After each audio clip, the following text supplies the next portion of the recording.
자, 교재 170페이지 보시겠습니다. 교재 170쪽 제5절에 휴폐업 신고. 휴업은 이제 일시적으로 쉬는 거를 이제 휴업이라고 하고요.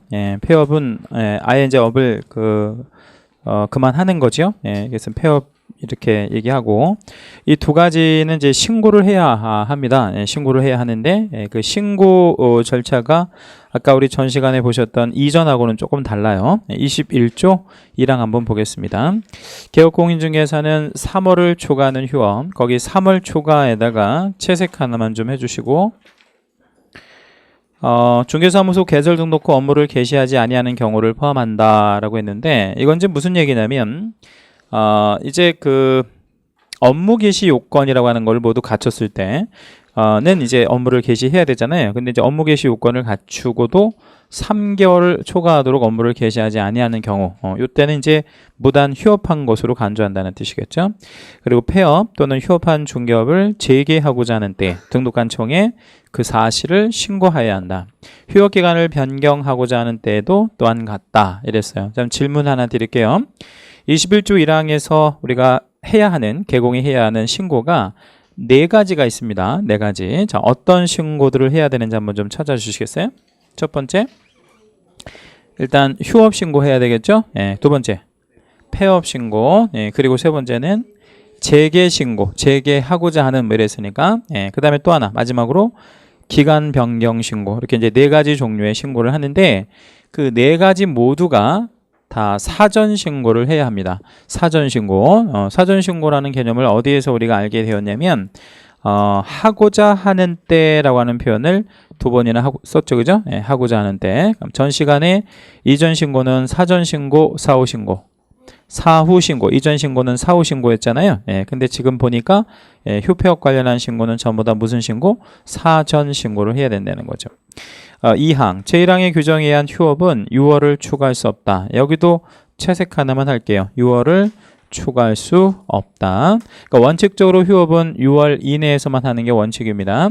그런데 장기적으로 좀 쉬고 싶은 그런 경우도 있을 수 있잖아요. 그래서 이제 다만 질병으로 인한 요양 등 대통령령이 정하는 부득이한 사유가 있는 경우에는 그러하지 아니하다. 그러하지 아니하다는 거는 몇 월을 쉴 수도 있다는 거예요. 6월을 초과할 수도 있다. 6월을 초과해도 된다. 뭐 이런 얘기인데, 그 부득이한 사유라고 하는 것이 법에 정해져 있는데요. 그러니까 오른쪽 페이지 171페이지 맨 상단의 우측 보조단 한번 보시면 휴업 6월을 초과 가능한 사유 해가지고 1번에 보니까 요양 있죠, 요양. 쉬고자 하는 겁니다. 그리고 2번에 보면 징집으로 인한 입영. 징집으로 인한 입영은 군대 가는 거를 말합니다. 현역으로 군대 가는 거. 질문, 개공이 군대 가는 경우도 있을까요? 네, 그럴 수 있죠. 뭐 개공 생활 몇 년 하다가 군대 가는 경우도 있을 수 있다라는 겁니다. 3호에 보니까 취약. 취약은 이제 학교 가는 거를 이제 취약이라고 얘기하죠. 그리고 이제 그 밖에 위와 준하는 이제 부득이한 사유 뭐 이런 것들이 있는데, 이런 사유가 없으면 몇 월을 초과할 수 없는 게 원칙. 6월을 초과할 수 없는 게 원칙이고요. 그런 사유가 있으면 6월을 초과할 수 있다. 이렇게 정리해 주시면 되겠어요. 우리 하나만 더 볼게요. 거기 이제 171페이지 중간에 보면 동그라미 3번에 신고 방법 이렇게 돼 있고요. 거기에 보면 이런 말이 되어 있네요. 휴폐업 신고 양가로 1번에 밑에 보니까 신고서에 등록증을 뭐 해가지고요, 첨부해서 방문 신고를 해야 된다 이런 말 나오죠. 거기 등록증 첨부에다가 좀 채색 하나만 해주시고, 그러니까 등록증을 첨부하려면 무슨 신고를 할 수밖에 없겠어요? 방문 신고, 전자적 신고는 안 되겠죠, 당연히. 그 다음에 이제 재개 신고하고 기간 변경 신고 이런 것들은 방문도 되고 전자적으로도 된다. 이렇게 정리해 주시면 됩니다. 요것도 한번 좀 간단하게 정리를 한번 해봐 드리도록 할게요. 휴업 관련한 신고. 3가지 신고가 있는데요. 일단 휴업 신고가 있어요. 휴업 신고. 자, 휴업 신고는 몇 월을 초과할 때만 한다 그랬죠? 3월 초과. 시에 이제 신고 의무가 발생이 되어집니다.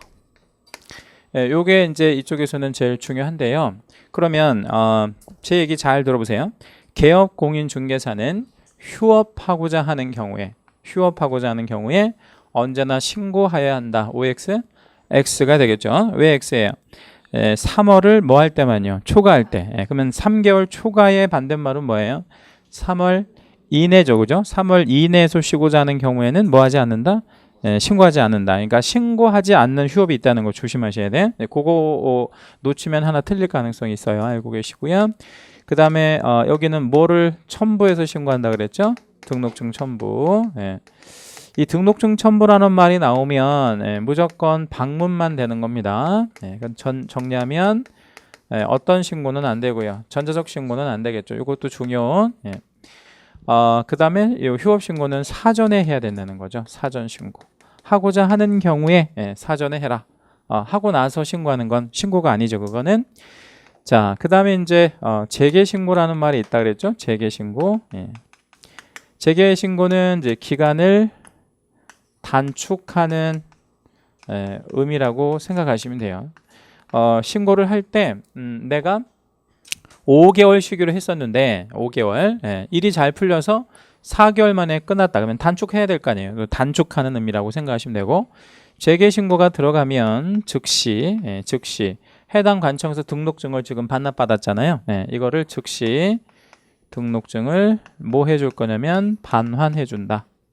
돌려준다. 뭐 이런 얘기죠. 즉시 반환. 여기에서 이제 한 가지 기억하실 것은 찾아오는 거요. 방문도 되고 전자적으로도 모두 됩니다.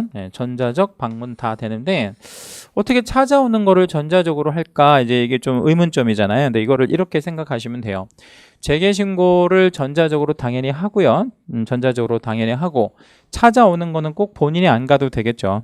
상황이 급하면 뭐 제3자를 보내도 되고, 요즘 같은 경우에는 관청에서 무슨 서비스를 다 해주냐면 택배 서비스를 다 해줘요. 그래서 뭐 자격증이나 이런 것들을 본인한테 이제 물론 이제 동의를 구해서 택배로 보내주는 경우도 있고 그래요. 그럼 택배 서비스 신청하면 전자적으로 가능한 거죠. 그러니까 정리하면 재개 신고는 무슨 신고도 되고 무슨 신고도 된다. 방문 신고도 되고 전자적 신고도 물론 된다. 찾아오는 거는 제3자를 보내도 되니까. 자, 그 다음에 이제 하나 더요. 기간 변경 신고라는 게 있다 그랬죠? 기간 변경 신고. 이 기간 변경 신고는 기간을 뭐 하는 의미라고 생각하시면 되냐면 연장.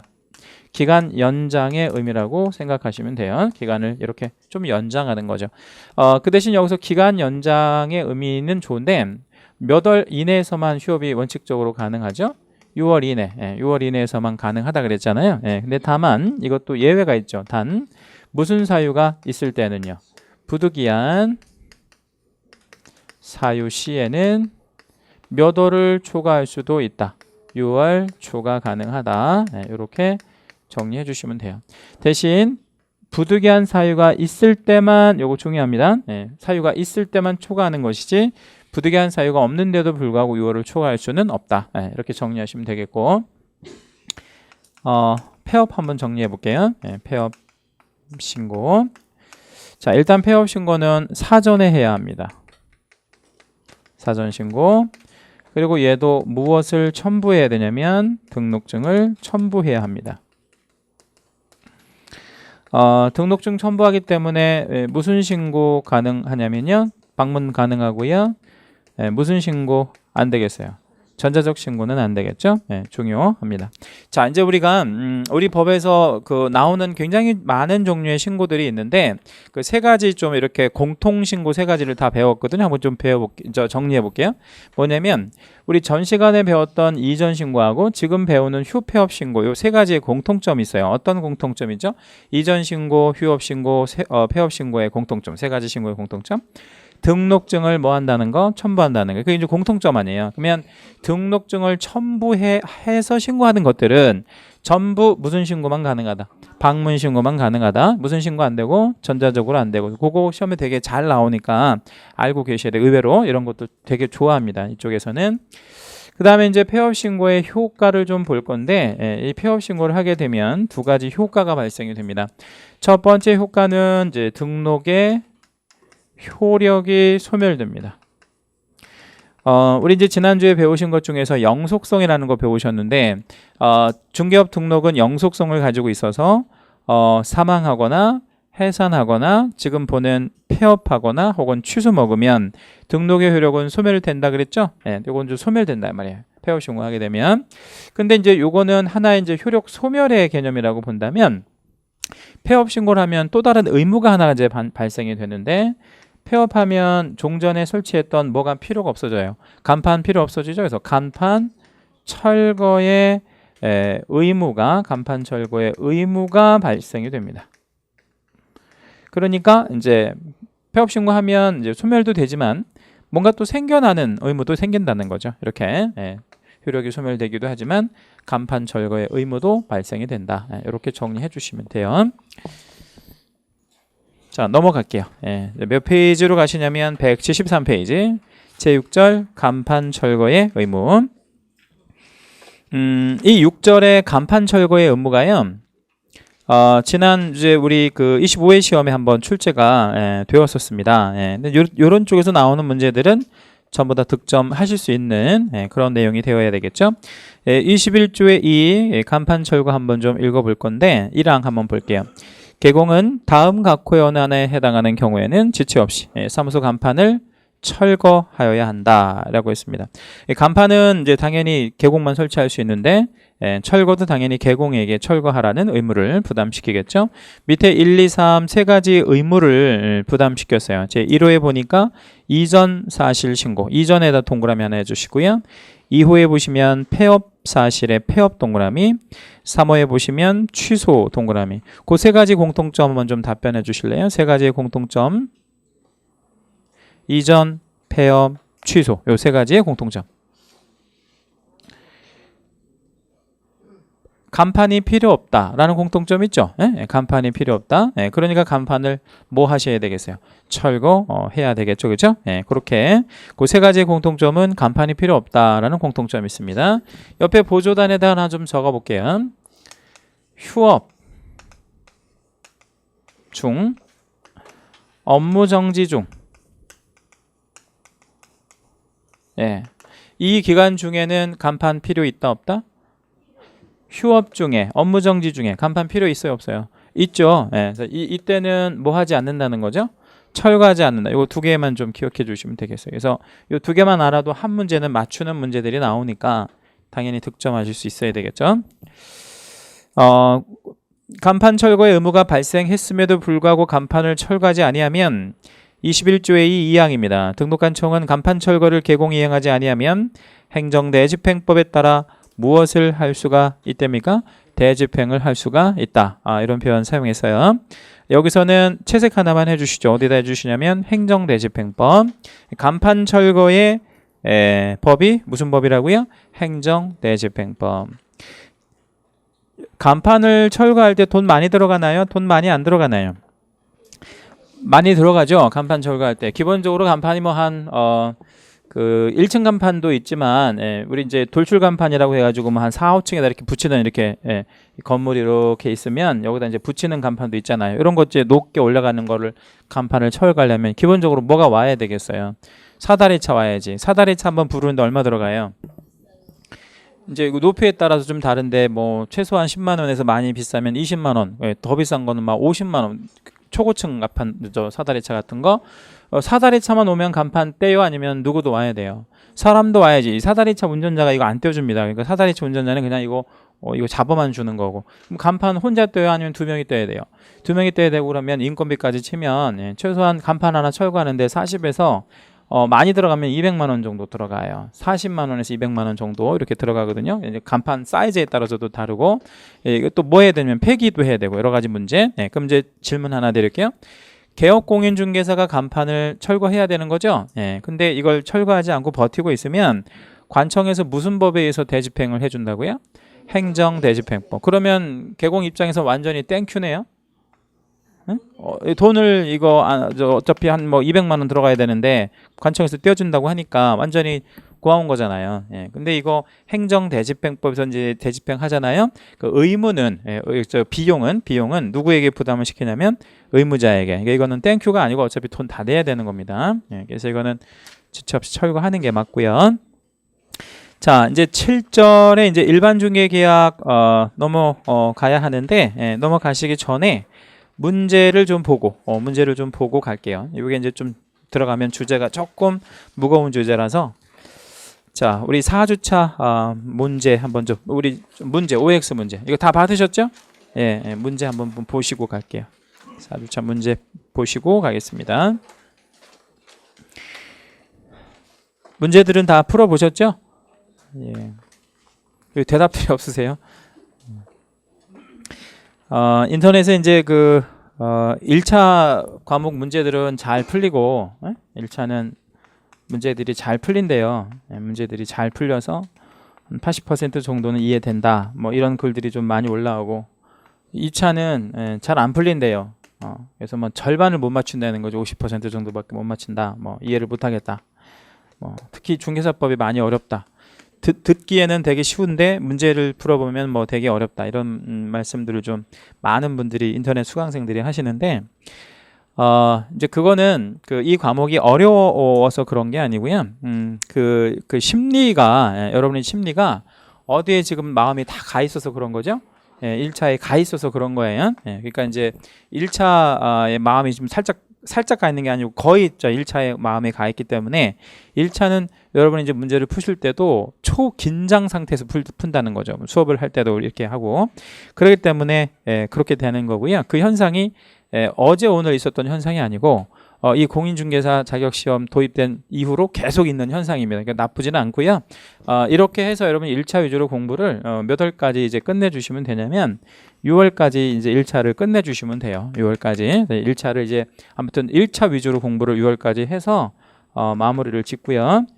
그리고 이제 언제부터 2차를 하시면 되겠어요. 이제 7월부터 2차를 좀 공부하시면 됩니다. 이제 7월 이후에는 2차 위주로. 그럼 이제 여러분 생각하실 때 너무 늦지 않을까요? 이렇게 이제 생각하실 수도 있는데 전혀 안 늦어요. 전혀 안 늦고요. 이제 2차는 수업만 잘 이렇게 충실하게 따라오시고 용어 정도만 잘 파악하고 계시면 2차는 그 어떤 개념을 파악할 필요 없고요. 2차는 대부분 다 암기 과목이기 때문에 초단기간 안에 잡을 수 있어요. 근데 1차는 이제 개념을 파악해야 되기 때문에 단기적으로 안 된단 말이에요. 그러니까 지금 여러분 1차 위주로 하시는 건 당연한 거고 그렇게 하시는 거 잘하고 계시는 건데 몇 월까지 끝내셔야 된다고? 6월까지. 그래서 마무리를 지셔야 됩니다. 그러니까 6월까지 마무리를 진다라는 거는 이제 막 모의고사에서 막 90점, 막 100점 이렇게 나오는 그 점수를 말하는 게 아니고요.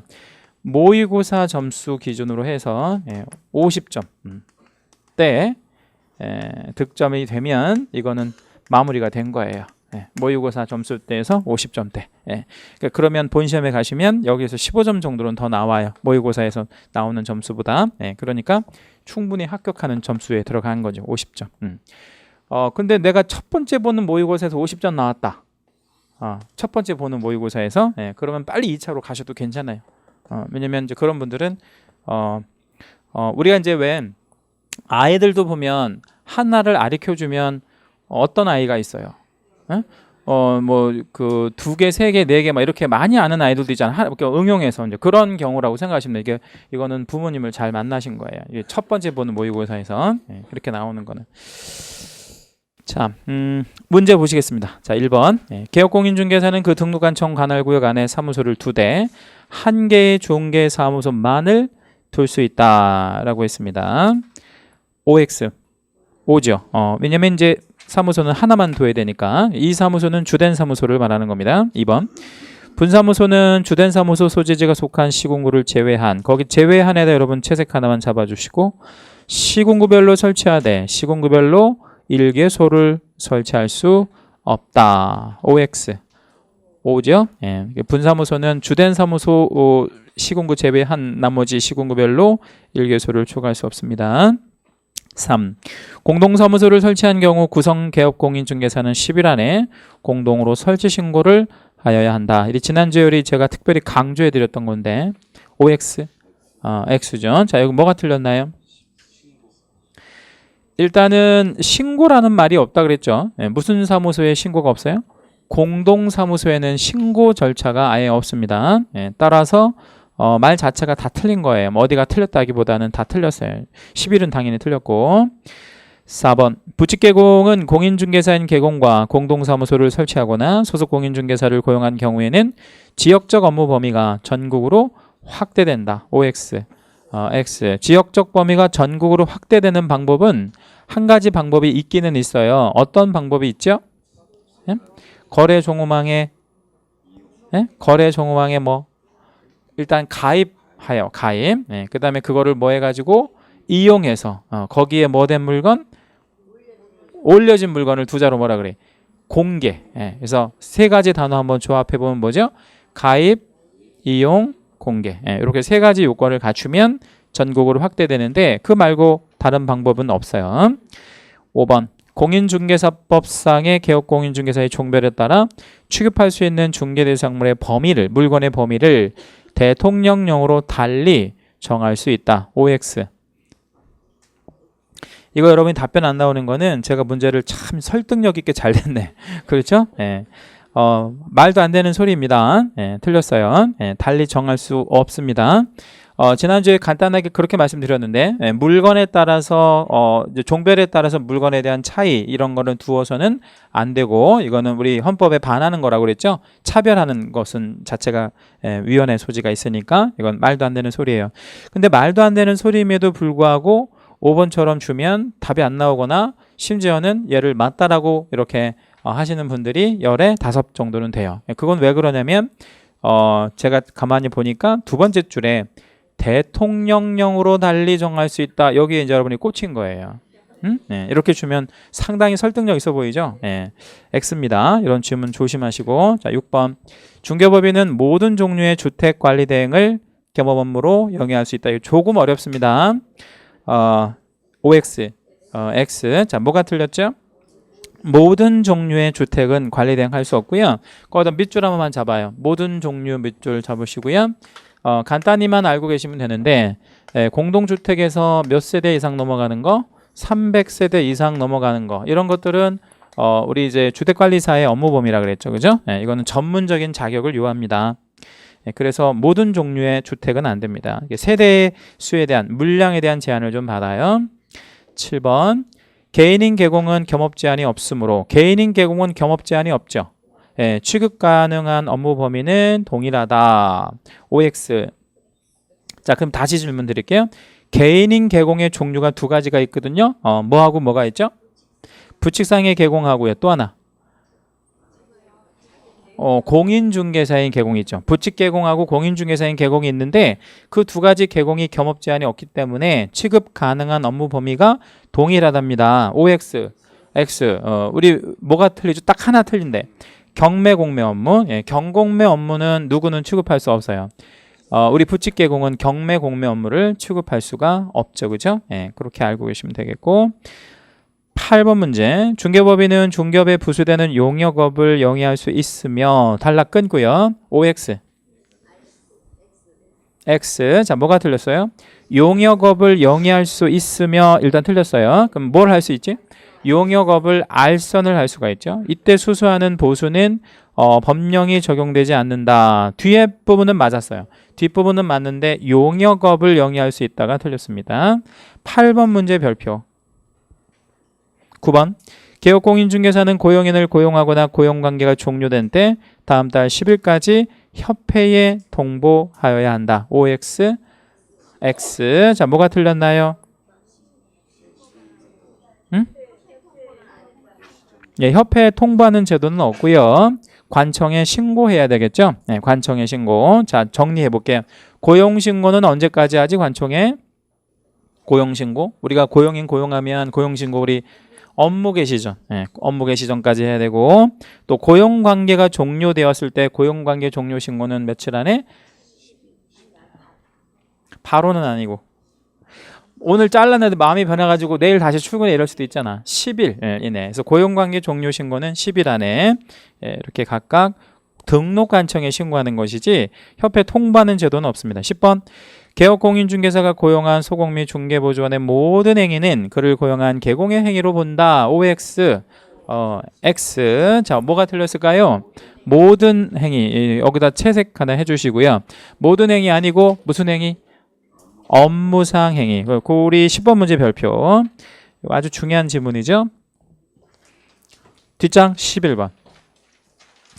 개업공인중개사가 고용인을 고용하게 되면 민형 행정상의 책임을 부담하게 되는 경우가 있을 수 있다. OX 5 12. 법인의 분사무소에서 사용할 인장은 상업등기 규칙에 따라 법인의 대표자가 보증하는 인장을 등록할 수 있으며 인장 등록은 분사무소가 소지하는 등록관청에 한다. OX X. 자, 어디 틀렸나요? 뒷부분 틀렸죠. 뒷부분. 앞부분 맞았는데 분사무소 소재지 등록관청 아니고요. 무슨 사무소? 주된 사무소. 무조건 주사무소라고 답하셔야 됩니다. 12번도 별표.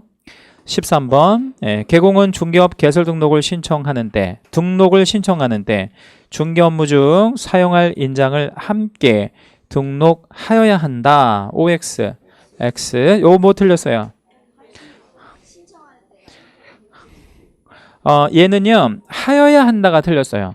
하여야 한다만 바꾸면 돼요. 그럼 뭐로 바꾸면 돼? 예, 할 수 있다. 예, 그래서 인장은 등록 신청할 때 같이 할 수 있거든요. 그러니까 할 수 있다로만 바꾸면 옳은 지문이 됩니다. 13. 인장 등록은 개공만의 의무는 아니며 고용인도 업무 개시 전까지 중개행위에 필요한 인장을 등록하여야 한다. 이거 조금 어렵다. X. 자, 뭐가 틀렸어요? 고용인도 틀렸죠. 고용인도 이렇게 들어가면 안 되고요. 이거를 뭐로 딱 특정해 줘야 돼? 소속 공인중개사로 특정해 줘야 돼. 고용인이라고 하면 중개보조도 들어가는 거니까. 15. 중개사무소 이전 신고 시 이전 후 등록관청의 서류 송부 요청에 따라 이전 전 등록관청은 지체 없이 등록증 등을 이전 후 등록관청에 송부하여야 한다. OX. 이거 오늘 좀 전에 배우신 건데. OX X. 자, 뭐가 틀렸어요? 등록증 틀렸죠. 예, 등록증을 송부할 일은 없고요. 등록증 자리에 뭐가 들어가야 돼요? 등록대장 들어가야지. 고 15번 문제 별표. 16번. 분사무소가 관할구역 외의 지역으로 이전된 경우에 분사무소 이전됐대요. 서류 송부가 수반된다. 이거 답하지 마시고 제 설명을 잘 들어보세요. 분사무소 이전은요. 신고를 어디다 한다 그랬죠? 주된 사무소. 그게 힌트예요. 주된 사무소 등록관청에 신고합니다. 그게 힌트야. 자, 16번 다시 볼게요. 분사무소가 좀 멀리 이전을 했대요. 이전된 경우에 서류 송부가 수반된다. OX X. 분사무소는 서류를 주고받을 일이 없어요. 왜 주고받을 일이 없을까요? 주된 사무소가 바뀌지를 않잖아요. 그죠? 네, 이거는 분사무소는 서류 송부가 수반되지 않습니다.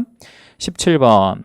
개업공인중개사와 중개법인과의 사무소 명칭 관련한 문자 사용 범위는 동일하다라고 했는데, 그러니까 앞에 개업공인중개사라는 건 개인을 말하는 거겠고, 뒤에 이제 중개법인은 말 그대로 법인을 말하는 거겠죠. 그러면 개인하고 법인이 명칭 관련한 문자 사용의 범위가 동일하냐? 동일합니까?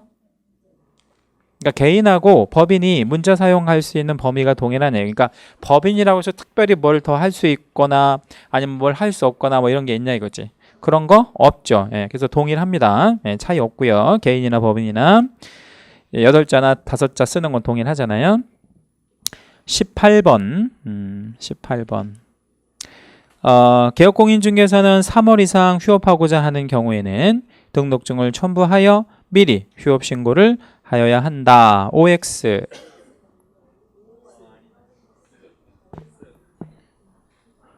OX.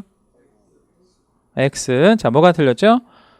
3월 이상이 아니에요. 3월 이상이 아니고 3월 초과라고 했잖아요. 3월 초과.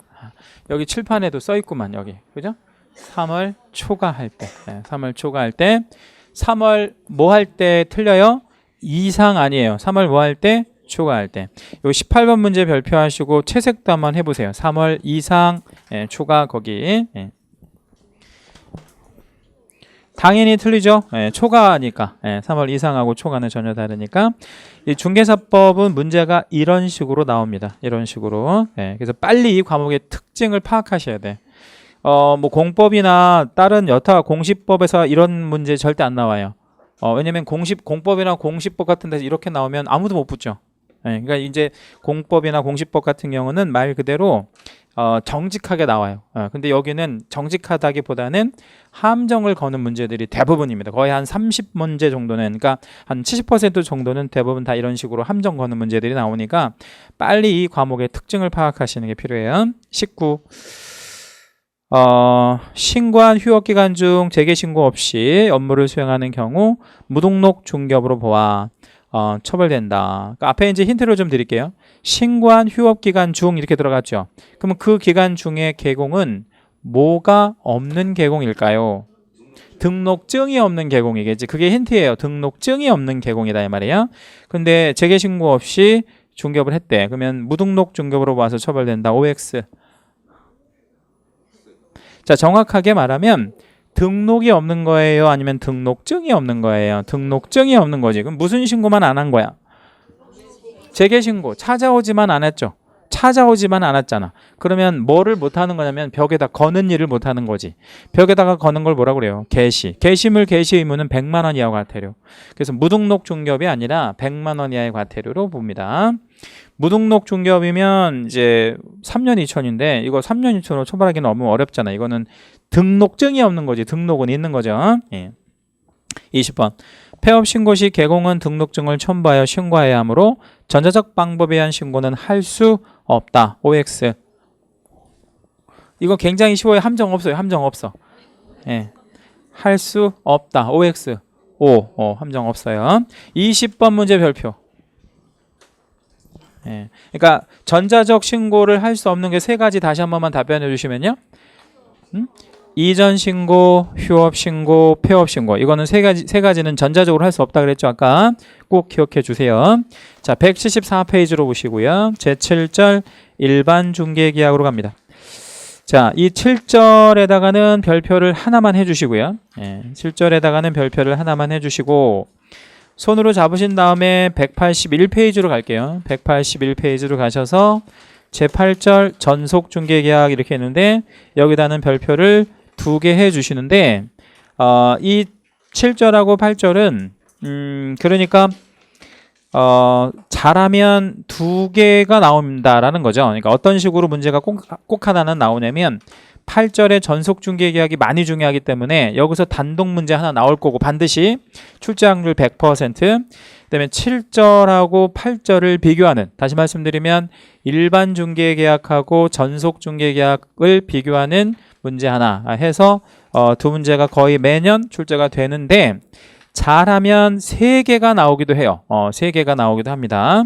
그럼 이쪽에서 나오는 문제들은 굉장히 어렵겠어요? 아니면 쉽겠어요? 굉장히 쉬워요. 그러니까 이것도 당연히 득점하실 수 있도록 그렇게 하시면 돼요. 원리만 간단하게 알고 계시면 모두 맞추는 문제를 줍니다.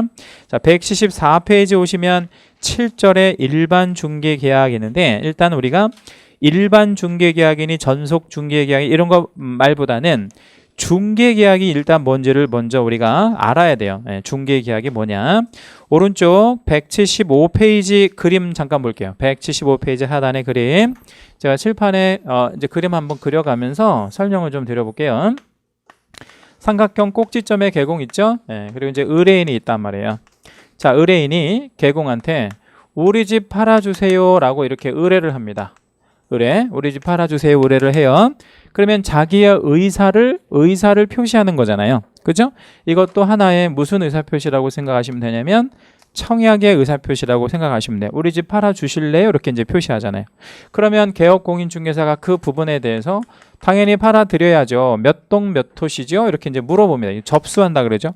그러면 이게 뭐 하려고 하는 거예요? 승낙하는 거죠. 그럼 이와 같이 청약과 승낙의 의사가 합치되어지는 거를 한자로는 합의라고 얘기를 합니다. 합의. 의사표시가 뭐 됐다? 합쳐졌다. 이걸 우리 법률 용어로 뭐라고 얘기를 합니까? 계약을 했다. 계약을 했다라고 얘기하죠. 그럼 이거 계약을 한 거예요. 이 둘은요. 그러면 자 봐요. 얘가 뭔가를 팔으려고 하는 사람이에요. 얘가 매도할 사람이라고. 얘가 살 사람인가요? 아니면 팔아줄 사람인가요? 팔아줄 사람이지. 그럼 이거는 매도하고 매수인이 체결하는 계약이 아니잖아요. 그러니까 이 계약은 매매 계약이라고 하면 안 된다고. 그렇죠? 왜? 매매 계약은 누구랑 누가 하는 거예요? 매도인과 매수인. 예, 그럼 이거는 개공하고 하는 거니까 이런 계약을 중개를 해주려고 하는 계약이다. 그래서 이걸 무슨 계약? 중개 계약이라고 합니다. 그럼 중개 계약의 정의 누구랑 누구와의 계약이다 이렇게 이해하시면 돼요. 의뢰인과 개공. 예, 의뢰인과 개공, 개공과 의뢰인 사이의 법률 관계를 중개 계약이라고 합니다. 그러면 이 중개 계약을 통해서 개공이 또 다른 의뢰인을 한 명을 찾아내요. 이 또 다른 의뢰인은 누구를 말하겠어요? 매수인을 말하겠지. 예, 그러면 이 둘이 거래할 수 있겠죠. 예? 얘가 이제 알선해주면 그럼 이 둘이 하는 계약은 무슨 계약이 되겠어요? 매매 계약이 되겠지. 예, 매매. 여기가 만약에 임대인이고 임차인이면요. 임대인이고 임차인 뭔 계약이야? 임대차 계약이 되는 거지. 예, 그러면 이런 것들을 매매, 교환, 임대차 이런 걸 통틀어 가지고요 거래 계약이라고 합니다. 그렇죠? 예, 이런 거를 통틀어서 거래 계약이라고 해요. 자, 그럼 정리해 볼게요. 중개 계약과 거래 계약의 차이는 일단 당사자가 다르네요. 당사자가 다르잖아. 다시 한번 질문 드릴게요. 중개 계약의 당사자는 누구랑 누구? 의뢰인과 개공. 자, 거래 계약의 당사자. 그러니까 거래 계약의 당사자는 의뢰인과 의뢰인. 왜냐면 이제 개공의 시각에서 보는 거예요. 개공에서 시각에서 보면 의뢰인과 의뢰인. 손님끼리 계약하는 거 뭐 거래 계약. 그다음에 개공이 계약의 당사자가 되는 거는 중개 계약. 이렇게 이해하시면 됩니다. 이 중개 계약이 선행 계약이에요. 거래 계약이 선행 계약. 먼저 와야 되는 게 어떤 거야? 당연히 얘가 있어야지. 얘가 있어야 거래 계약도 가능하다. 이렇게 이해해 주시면 됩니다. 자, 그러면 이제 우리 왼쪽 174페이지 상단의 22조 한번 읽어볼게요. 중개 의뢰인은 의뢰 내용을 명확하게 하기 위하여 필요한 경우에는 개공에게 다음 각호의 사항을 기재한 일반 중개계약서의 작성을 요청할 수 있다라고 했습니다. 일단 일반 중개계약서의 작성을 요청할 수 있다 해놓고 완전히 이제 문장이 끝났죠. 그 말은 그 요청을 받아들여라 어째라 이런 얘기 하나도 없잖아요. 그러면 일반 중개계약의 체결은 임의적 사안이다 이렇게 이해하시면 돼요. 그러니까 이건 누가 결정할 문제다라는 겁니까? 개공이. 의뢰인이 개공한테 요청했으니까 그거를 쓸 건지 말 건지는 누가 결정한다? 개공이. 그래서 임의적 사안에 들어간다라고 생각하시면 되고요. 일단 이제 일반 중개계약서에 기재해야 할 사항, 일반 중개계약서의 필요적 기재사항이라고 그러는데 밑에 네 가지가 있잖아요. 요거는 한 3년에 한 번 뭐 이 정도 주기로 출제가 되기 때문에 간단히 알고 계시는 게 유리하고요. 요거 이제 암기 코드 한번 좀 잡아보도록 할게요. 어차피 이제 우리가 나중에 다 암기하셔야 될 것들이라 1번에 보면 중개 대상물의 위치 및 규모 이렇게 들어갔죠. 거기 물자에다가 동그라미 하나 잡으세요. 물 동그라미. 2호에 보시면 거래 예정 가격이 있습니다. 예정 가격에 가격의 동그라미. 3호에 보시면 예정 가격에 대하여 정한 중개 보수, 보수의 수 동그라미. 4. 그 밖에 개공과 의뢰인이 준수하여야 할 사항의 준 동그라미. 자, 그러면 연결해 볼게요. 그러면 뭐 나오죠? 물가 수준. 자, 왼쪽 여백에다 하나 좀 적어 놓을게요. 물가 수준. 얘를 우리 암기를 좀 하셔야 되는데 칠판 한번 볼게요. 저랑 같이 한번 암기해 볼게요. 간단하게만 암기해 주시면 돼요. 물이 뭐죠? 중개 대상물의 위치 및 규모. 중개 대상물의 위치 및 규모. 가는요? 거래 예정 가격. 거래 예정 가격. 수는요? 예정가로 정한 보수. 예정가로 정한 중개 보수. 그죠? 그 다음에 주는요? 그 밖에 누구랑 누가 정할 준수사항. 개공과 의뢰인, 의뢰인과 개공이 준수해야 할 준수사항. 그래서 물가 수준. 요거는 기억을 좀 하고 계시는 게 유리하다라는 거. 뭐 그런 정도만 보시면 되겠어요. 그 다음에 한 장을 넘겨볼게요. 176페이지. 중개계약의 법적 성질 뭐 이런 말 나와 있는데 우리 이제 그 민법 시간에는 어떤 계약의 법적 성질이 사실은 되게 중요하죠. 뭐 요식이냐 불요식이냐 이런 거 되게 중요한데 우리 법에서는 그런 걸 물어보지는 않아요. 그래서 한 가지만 좀 기억해 주실 건데 거기 법적 성질 뭐 이렇게 쭉 그 쓰여 있는 곳에 이렇게 이제 보면 중간 정도 밑에 가운데 정도에 보면 분류식 계약이다 이런 말 나와 있습니다. 예. 찾으셨나요? 예, 거기다가 채색 하나만 좀 해주실래요? 예. 중개계약은 무조건 무슨 계약이다? 분류식 계약이다. 어떤 요식, 형식 뭐 이런 것들이 요구되지 않는 형식이다. 뭐 이렇게 뭐 그것만 좀 기억해 주시면 되고, 요건 이따가 제가 질문 하나만 드릴게요. 자, 다음 보시면 이제 양가로 3번에 중개계약의 형태와 중개계약의 유형 해가지고요. 뭐 여러 가지 또 기술되어 있는데 내용은 특별히 안 보셔도 되고 표만 보시면 됩니다. 177페이지 상단의 표를 보시면 되는데 일단은 그 팁을 좀 잠깐 읽어보면 우측에 있는 중개계약의 종류가 7개가 있잖아요. 근데 그 종류보다 구분이 더 중요하대요. 구분. 그러니까 오른쪽 거보다 왼쪽이 더 중요하대요. 그래서 구분이 뭐라고 되어 있냐면 일단 독점력이 있냐 없냐, 그죠? 예, 독점력이 있냐 없냐를 가지고 유무를 가지고 일반, 전속, 독점 뭐 이런 식으로 구분을 한다라는 겁니다. 그러면 여기서 일반 중개계약은 오픈이라고 하는 단어를 사용했죠. 예, 그러면 열려 있다, 개방돼 있다. 그럼 누구라도 중개도 된다. 뭐 이런 의미니까 독점력이 있는, 없는. 예, 그래서 거기 옆에다가 비독점이라고 하나 좀 땡땡 하나 해주시고 좀 적어주시겠어요? 일반 중개계약은 성격이 비독점입니다. 비독점, 비전속이라고 생각하시면 돼. 연예인들은 이제 그 전속계약 같은 거 하지요. 우리 소속사 뭐 이렇게 하잖아요. 근데 그거 왜 하는 거예요? 뭐 소속사 안 하면 안 되나요? 이제 소속사 계약을 안 하면 어떤 문제가 생기냐면 뭐 이런 프로 같은 거 이렇게 그 따낼 때 그 소속사에서 이거를 따내야 되잖아요. 그러니까 이제 이런 뭐 그 CF라든지 프로 같은데 이런 뭐 출연을 못 하니까 아주 아주 안 좋은 거죠. 그러니까 소속사가 갖고 있는 게 좋고요. 그래서 소속을 하는 것처럼 이 그 뭡니까 일반은 그런 게 없는 거고 전속하고 독점은 익스클루시브라고 하는 단어를 사용했잖아요. 근데 그 익스클루시브는 배타적이다라는 의미의 단어예요. 배타적이다. 그러니까 다른 데는 못 가고 거기 안에서만 뭐 그런 얘기가 되는 거죠. 그래서 전속력 혹은 독점력이라고 표현하기도 하는데 그 두 가지는 오른쪽으로 묶어 가지고요. 독점력이 있는 방식이다. 이렇게 보시면 되겠어요. 그러면 요거를 제가 오른쪽 여백에다가 그림 하나 그려 드릴 테니까 좀 바로 옆에다 좀 그려 주세요. 일단 이 그림이 좀 중요한 그림이라 간단한데 중요합니다. 자, 여러분이 어떤 물건을 하나 팔을 생각을 갖고 있어요. 매도할 생각입니다. 네, 그러면 물건을 한 집에만 내나요? 아니면 여러 집 내나요? 네? 여러 집 내놓죠. 그래서 최소한 몇 집 정도 내놓나요? 네? 저는 3집 정도 내놔요. 네, 그러면 몇 명의 개공에게 물건을 주는 거예요? 3명의 개공에게 물건을 이렇게 의뢰를 합니다.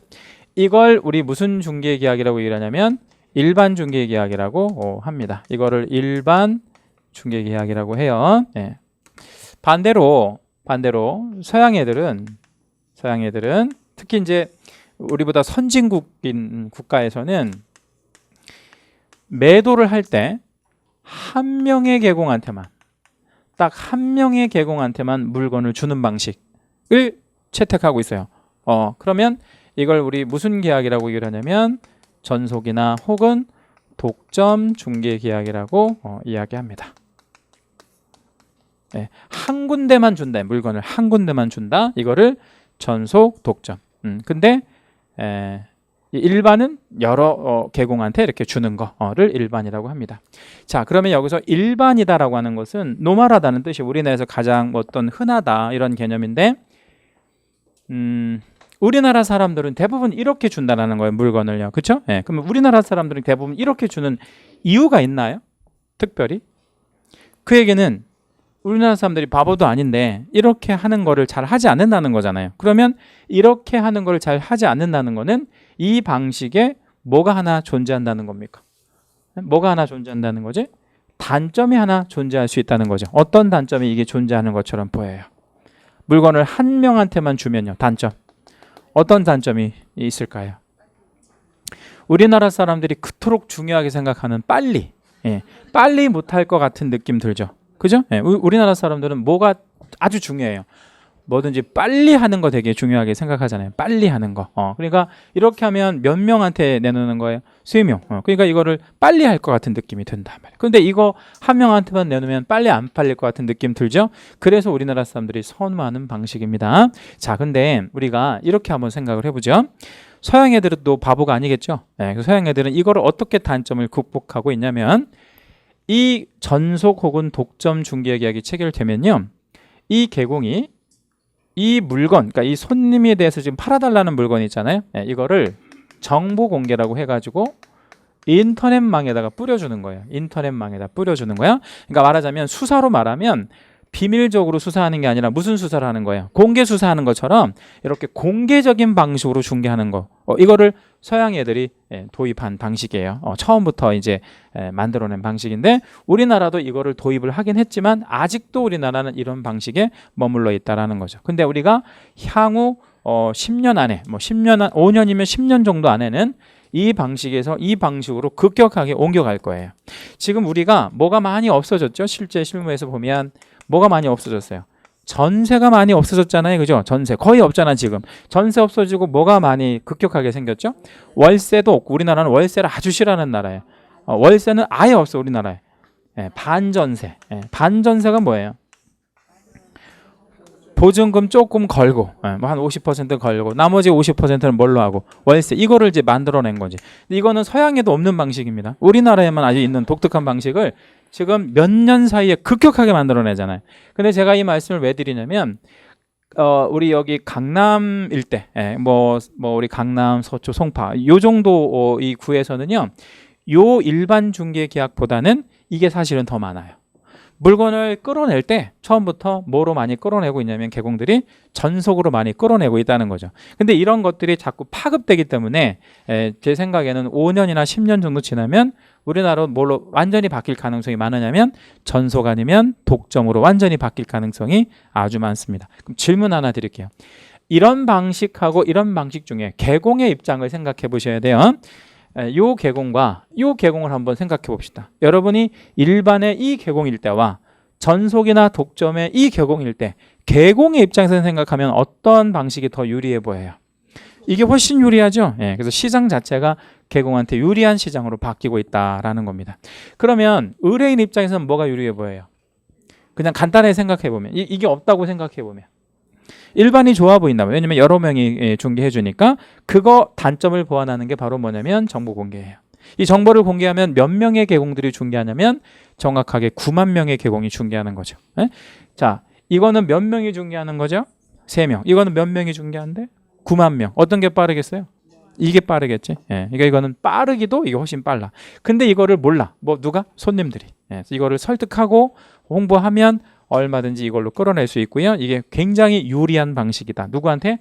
개공한테. 이렇게 이해해 주시면 됩니다. 그럼 전속하고 독점의 차이는 이 차이만 있어요. 전속은 우리나라 제도고요. 얘는 우리나라 제도. 우리나라 한국 제도고요. 독점은 어느 나라 제도냐면 미국 제도입니다. 그러면 얘하고 얘가 거의 대동소이한데 우리나라 거를 미국 애들이 베껴갔을까요? 아니면 미국 거를 우리나라에서 베껴왔을까요? 미국 거 우리나라가 베껴왔겠죠. 그리고 93년도에 베껴온 제도입니다. 이거는 거의 흡사하다. 왜냐하면 이게 원 모델이고 이게 조금 우리식으로 좀 변형시킨 제도라고 보시면 되고요. 그 다음에 이제 중개 보수를 결정하는 방식에 보니까 정가, 정률 그리고 이제 순가 이렇게 있잖아요. 이거는 뭐냐면 보수를 어떻게 정하느냐 이 얘기인데 영어로 보니까 픽스라는 단어를 사용했잖아요. 그러니까 정해졌다 이런 얘기고 그 다음에 let라고 하는 것은 일종의 이제 그 인센티브를 좀 가져갈 수 있는 그런 방식이라고 생각하시면 됩니다. 그래서 예를 좀 하나만 들어봐 드리면 이 물건 팔아주면 500만 원 줄게. 이 물건 팔아주면 500만 원 줄게요. 이렇게 하면 이건 정가예요? 정률이에요? 정가. 금액으로 딱 정했잖아요. 그 다음에 이거 팔아주면 딱 0.5% 줄게요. 이게 뭐야? 정률이 되는 거지. 이거를 정가나 정률이라 그래요. 근데 반대로 이거 팔아주는데 얼마에 팔아주냐면 딱 7억만 받아줘. 7억만 받아주고 더 받는 거는 다 뭐로 가죠? 보수로 가죠. 알파. 이거를 보수로 인정하는 그런 방식. 이거를 뭐라 그래요? 순가라고 얘기합니다. 그죠? 예. 그럼 이거 팔아주고 7억만 내 손에 쥐어주고요. 더 받는 거는 내가 관여하지 않을 테니까 사장님이 다 가지세요. 이렇게 주는 방식을 뭐라 그래요? 순가라고 얘기합니다. 그럼 여러분, 정가가 좋아요? 순가가 좋아요? 그냥 느낌 그대로. 순가가 좋죠. 왜 순가가 좋아? 많이 받을 수도 있는 방식이다 말이에요. 그런데 이거 자체가 많이 받으면 우리 다음 주에 배울 건데 금품 초과수수에 걸려요. 그렇지만 한도 안에서 받는 거는 관계없단 말이에요. 그럼 다시 정리할게요. 정가하고 정률의 차이는 미리 정했다 이러면 정가 아니면 정률이야. 근데 미리 정해지는 방식이 아니잖아. 이거는 나중에 팔아야 알파가 얼마인지 알게 되잖아요. 가령 예를 들어서 7억 내 손에 쥐어줘 이랬단 말이에요. 그러면 8억을 받아준 거야. 그럼 보수가 얼마예요? 1억이 되는 방식이지. 예. 또는 7억 받아달라고 했는데 7억 10만 원을 받은 거야. 7억 10만 원. 그럼 보수가 얼마예요? 10만 원이 되는 거지. 그것도 어쩔 수 없는 거지. 뭐. 능력에 알아서 받는 거니까. 그렇게 되는 방식을 렛 리스팅이라고 그래요. 그 다음에 참여 개공의 수가 혼자 중개하면 이걸 무슨 중개? 단독. 2명 이상이 같이 하면 무슨 중개? 공동 중개. 이렇게 이해하시면 됩니다. 실무 개공은 무슨 중개를 선호할까요? 단독하고 공동 중개서. 단독 중개를 선호하겠죠. 왜요? 보수를 양쪽에서 받을 수 있으니까요. 자, 넘기세요. 179페이지. 일반 중개계약서. 아까 우리가 법조문에서 이런 거 말씀드렸죠. 일반 중개계약 계약서의 작성에 의무는 없고 이거 자체가 임의롭다 이렇게 말씀을 드렸죠. 그래서 계약서 제목 옆에 오른쪽에 가로 한 번만 여신 다음에 뭐라고 적으시냐면 이렇게 적으세요. 일반 중개계약서는 이거 자체를 꼭 사용해야 하는 사용의 의무가 없습니다. 사용의 의무 없음이라고 적을게요. 일반 중개계약서는 꼭 사용해야 하는 것은 아닙니다. 그러면 사용을 꼭 해야 하는 것이 아니기 때문에 이 서식은 시험에 나온다 안 나온다? 안 나와요. 그 대신 기억하실 게 있어요. 일반 중개계약서가 있다 없다? 있다. 만들어져 있긴 하지만 이게 사용의 의무는 없다. 시험에는 나오지는 않지만 이 계약서가 있다라는 것만 알고 계시면 됩니다. 자, 넘기시죠. 181페이지 제8절 전속중개계약. 아주 중요합니다. 출제 확률은 100%고요. 93년도에 이 전속중개계약 자체가 도입이 된 이후로 시험에 단 한 번도 안 나온 적이 없는 말 그대로 출제 확률 100%짜리입니다. 23조 1항 의뢰인은 중개대상물의 중개를 의뢰함에 있어서 특정한 계공을 정하여 거기다가 채색 하나만 해보시죠. 특정한 계공을 정하여 채색하신 다음에 칠판을 잠깐 보면 이 모양이죠. 지금 이 모양. 근데 몇 명을 정했죠? 한 명. 특정한 계공을 정했단 말이에요. 특정한 계공을 정해서 이 계공한테 물건을 준대. 그러면 이 정하는 거는 계공이 손님을 정하는 거야? 손님이 계공을 정하는 거야? 손님이 계공을 정하는 거죠. 정하는 주체는 손님이 정하는 겁니다. 그래서 그 계공에 한하여 물건을 중개하도록 하는 계약, 소위 전속중개계약을 체결할 수 있다. 2항 제1항의 규정에 의한 전속중개계약은 국토부령이 정하는 계약서에 의하여야 하며 거기다 채색합니다. 국토부령이 정하는 계약서에 의하여야 하며 별표도 하나만 할게요. 자, 이게 무슨 얘기일까요? 전속중개계약은 어떻게 하래요? 꼭 계약서에 의하여야 하며 그 말은 구두로 체결하면 된다 안 된다? 안 된다. 반대로 일반 중개계약은 구두로 해도 된다 안 된다? 되는데 전속중개계약은 반드시 뭘로 해야 된다? 서면으로 해야 된다. 그리고 계공은 전속중개계약을 체결한 때 서면으로 체결했겠죠. 당해 계약서를 국토부령이 정하는 기간 동안 보존하여야 한다. 가로 한 번만 열어봐 주시고요. 그 국토부령이 정하는 기간은 3년입니다. 3년. 3년이라고 좀 적어주시고요. 다시 전속중개계약서 몇 년 보존한다고요? 3년 보존해야 됩니다. 원본을 보존해야 돼요. 그것도 3항 갑니다. 계공은 전속중개계약을 체결한 때 24조 규정에 의한 거래정후망 또는 일간신문에 거기다 우리 채색 하나만 할게요. 붙여서 거래정후망 또는 일간신문. 거래정후망은 인터넷망이고요. 바로 이제 다음 시간에 배울 거고 일간신문이라고 하는 거는 말 그대로 신문이에요. 그냥 일간신문을 말하는 건데 그런 거에다가 정보를 뭐 하랍니까? 공개하랍니다. 그죠? 예, 그럼 둘 다 하래 아니면 둘 중에 하나만 하래? 둘 중에 하나. 다시 한번 정리할게요. 정보 공개는 어디다 하라고 했죠 지금? 거래정보망이나 일간신문에 정보를 공개해야 합니다. 다만 의뢰인이 비공개를 요청한 경우에는 이를 뭐 해서는 안 된다? 공개하여서는 아니 된다. 비공개를 요청했을 때는 비공개해야 하고요. 공개하여서는 아니 된다. 이렇게 정리해 주시면 됩니다. 뭐 그런 거죠. 그래서 우리 이제 좀 넘어가 볼 건데 한 장을 좀 넘겨 보시면 181페이지, 182페이지 하단에 보면 이론 돋보기 해가지고 공개해야 할 정보가 7가지 정도가 있는데 그 공개해야 할 정보를 암기하거나 그럴 필요는 전혀 없고요. 물건을 이렇게 공개하는 거는 말 그대로 그 뭡니까 그 일반적인 사람들이 광고를 보고 관심이 있어 할 만한 내용들을 공개해 주는 거죠. 그러니까 뭐 물건을 특정할 사항에서부터 뭐 권리관계라든지 뭐 이런 것들을 쭉 공개해 주는 겁니다. 그래야만 그거 보고 연락을 할 테니까요. 이거 이제 참고만 해주시면 됩니다. 그 다음에 이제 185페이지로 가세요. 185페이지로 가시고 전속 중개 계약서 서식 있죠? 거기 서식에다가 오른쪽 옆에다가 가로 여세요. 가로 열어가지고 뭐라고 좀 적어주시냐면 아까랑은 반대로 쓰겠습니다. 뭐라고 쓰셔야 되겠어? 사용의 의무 있음 없음? 있음. 사용의 의무가 있다라고 적어주시면 돼요. 사용의 의무가 있다. 반드시 이 표준 서식을 사용해야 하고요. 이 표준 서식은 수정하거나 일부 삭제하거나 해도 안 됩니다. 이거는 그대로 써야 됩니다. 다시요. 뭐 하거나 뭐 하면 안 된다고요? 수정하거나 삭제할 수 없다. 그대로 사용해야 된다. 자, 하단 내용 보시면 이제 1번에 보면 을의 의무사항 이렇게 되어 있는데 여기서 말하는 을은 누구를 말하냐면요. 개공을 말합니다. 개공은 을이에요. 갑이 아니고. 자, 그러면 1번. 을은 갑에게.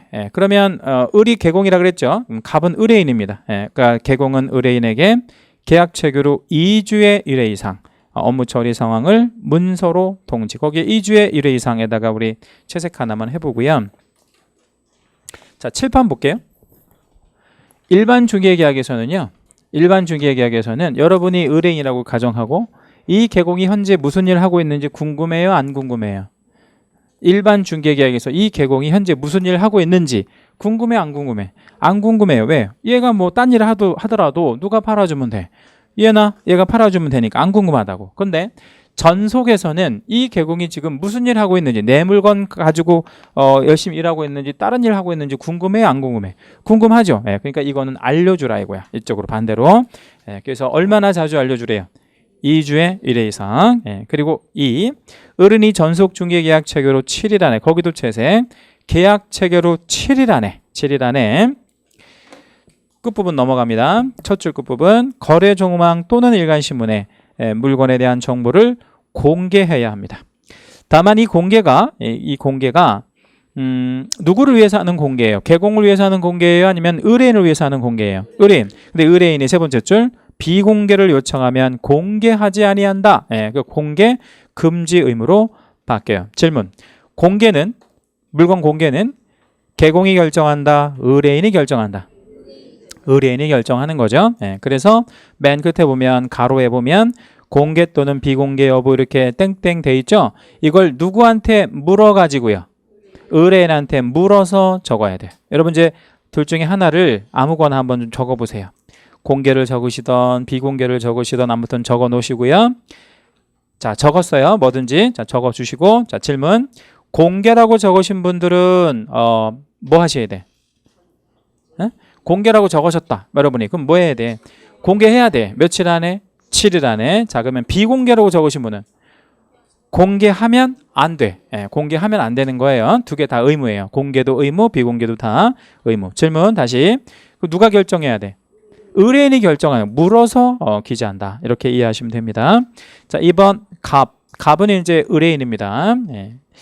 권리와 의무사항 1번. 다음 각호의 어느 하나에 해당하는 경우에는 갑은 그가에서부터 채색을 합니다. 그가 지불하여야 할 중개보수에 해당하는 금액까지 채색. 원래 주기로 한 보수만큼 다를 100%를 다를 누구에게 위약금으로 지불하래요? 을에게 즉 개공에게 위약금으로 주래요. 밑에 이제 1, 2가 이제 위약금에 해당이 되는 거고 다만 제3호의 경우에는 여기서 다시 채색합니다. 중개보수의 50%에 해당하는 금액의 범위 안에서 거기도 채색합니다. 중개보수 50%에 해당하는 금액의 범위 안에서 소유된 비용을 지불하라 라는 뜻입니다. 자, 그럼 밑에 이제 1, 2, 3 세 가지 있잖아요. 그 1번하고 2번 옆에 왼쪽 묶어가지고 1, 2번 묶어주세요. 1, 2번을 뭘 주래요? 위약금. 1, 2번은 위약금 주래요. 그 다음에 3호는 뭐를 주라는 거예요? 소요 비용을 정산해 주라는 거죠. 그런데 금액의 차이가 좀 있죠. 위약금은 원래 주기로 한 보수의 몇 퍼센트? 100%. 위약금은 원래 주기로 한 거 다 주래. 다 주고 그 다음에 소요 비용은 원래 주기로 한 보수의 몇 퍼센트 범위 안에서만 정산해 주래요. 50%. 50% 범위 안에서 정산해 주래요. 그렇죠? 자, 그러면 1, 2, 3이 도대체 뭔가 한번 볼게요. 1. 전속중개계약의 유효기간 내에 을 외에 다른 계공에게 의뢰하여 거래했대. 그러니까 칠판 잠깐 봅니다. 이 말이 무슨 얘기냐면 전속은 물건을 한 명한테만 줘야 돼? 여러 줘도 돼요. 한 명한테. 근데 또 다른 계공한테 물건을 주는 것 자체가 얘에 대한 뭐라는 거예요? 위약이 되는 거예요. 얘한테 물건 주는 것 자체가 위약이란 말이야. 그럼 얘한테 뭐 줘야 돼? 위약금 줘야 돼. 원래 주기로 한 거다. 그런 개념이고. 두 번째, 2호는 뭐라고 되어 있냐면 역시 전속중개계약의 유효기간 내 을 소개에 의하여 알게 된 상대방과 을을 배제하고 거래 당사자가 직접 거래했다. 이게 무슨 얘기냐면 얘한테 의뢰는 안 했어요. 얘한테 의뢰는 안 했지만 얘가 누구를 하나를 소개를 시켜줬냐면 손님, 그러니까 상대방을 하나 소개시켜줬는데 얘를 뭐 했다는 거예요? 배제했다는 거예요. 뭐 안 주려고요? 수수료 안 주려고. 그럼 이것도 안 좋은 거잖아. 나쁜 거잖아. 그러니까 얘한테 원래 주기로 한 뭐를 줘라? 위약금 다 줘라. 100%다 위약금으로 줘라. 이런 뜻이죠. 3호는 전속중개계약의 유효기간 내 갑이 스스로 발견한 상대방과 거래했다. 거기다 채색합니다. 스스로 발견한 상대방과 거래했다. 이 말이 무슨 얘기냐면 이 의뢰인이 다른 계공한테 준 적도 없고 이 계공을 뭐 한 적도 없고 배제한 적도 없고 그렇죠? 그런데 이 의뢰인이 스스로 누구를 발견을 한 거예요. 상대방을 자기 힘으로 발견을 한 거야. 둘이 거래를 했대. 그럼 얘한테 위약한 건 아니잖아요. 그랬다 하더라도 얘가 뭐하니라고 소요된 비용 같은 거, 정보 공개하니라고 소요된 비용가 있을 거 아니에요. 거래 종망 유료망이고요. 일간신문도 유료망이기 때문에 그런 것들에 공개하는 비용이 있을 거 아니야. 비용. 이 비용을 어느 정도는 뭐 해줘라? 정산해줘라 이거예요. 그 대신 그 정산하는 한도가 의뢰인이 계공한테 주기로 한 보수의 몇 퍼센트를 한도로 놓고 50%를 한도로 놓고 정산해줘라. 이런 의미로 새기시면 됩니다. 자, 3번의 유효기간은 밑에 그 중요 표시된 부분 한번 읽어볼게요. 유효기간 밑에 전속중개계약의 유효기간은 몇 월을 원칙으로 한대요? 3월. 3월 원칙. 근데 가불이 합의하여 별도로 정한 경우에는 그 기간에 따른데, 그럼 그 기간에 따른다는 건 약정했으면 약정에 따른다는 거죠. 그럼 이거를 간단하게 정리해 드릴게요. 전속중개계약의 유효기간은 원칙 뭐 예외 뭐, 원칙 3월 예외 약정. 다시 원칙 3월 예외 약정. 근데 이거를 바꿔가지고 출제 굉장히 잘합니다. 전속중개계약의 원칙적 유효기간 몇 월? 3월. 그거 예외 아니에요. 원칙이 3월이야. 근데 예외가 뭐가 되는 거예요? 약정이 되는 거죠. 뭐가 우선? 예외가 우선. 여기서는. 왜 예외가 우선이냐면요. 별도로 정한 경우에는 그 기간에 따른다 그랬죠. 그래서 이건 예외가 더 우선이야. 특이한 구조죠. 그래서 그 시험에 잘 나오니까 알고 계시고요. 그 다음에 4번의 중개보수에 보니까 보수를 어떻게 정한다라고 되냐면 가로 퍼센트나 또는 가로 원으로 정하죠. 퍼센테이지로 정하는 방식은 정율, 원으로 정하는 방식은 정가 이렇게 정한다 그랬어요. 그렇죠? 그다음 맨 하단에 보면 우리 이제 전속중개계약의 양 당사자들이 서명 날인하는 공간이 있는데 서명 및 날인하는지 서명 또는 날인하는지 보세요. 우리 지난주에 배우셨는데 서명 및 날인 아니면 또는 날인 질문 민날이 나는 게 두 개 있다 그랬죠. 뭐하고 뭐를 민날이 난다 그랬죠? 에? 우리 지난주 배우셨잖아. 서명 및 날이 나는 거 딱 두 개. 확인설명서, 거래계약서. 여기는 확인설명서도 아니고 거래계약서도 아니잖아요. 그러니까 무슨 날인을 하는 거예요? 또는 날인을 하는 거야. 그렇게 이해하시면 되고. 뒷장 가시면 186페이지 전속중개계약서의 뒤쪽이 그렇게 생겼어요. 네, 뒤쪽은 노마자 1번의 이전용, 거기 이전용에다가 채색 하나만 해주시고요. 노마자 2번에 취득용이라고 하는 단어 있는데 거기다가 채색 한번 해주시는데 얘도 시험에 의외로 잘 나오고요. 질문 하나 드릴게요. 뭐가 잘 나온다는 거냐면 전속중개계약서는 이전용과 취득용으로 구분되어 있다. OX. 자, 다시 전속중개계약서는 이전용과 취득용으로 구분되어 있다. OX. 구분되어 있어요. 그것만 기억하시면 돼. 왜냐면 이게 누구랑, 그러니까 매도인하고 계약할지 매수인하고 계약할지 모르잖아. 그러니까 이거가 이전용, 취득용 이렇게 구분되어 있다는 거 알고 계시면 돼. 잠깐 쉬었다가 다음 시간에 이거 정리해 드릴게요.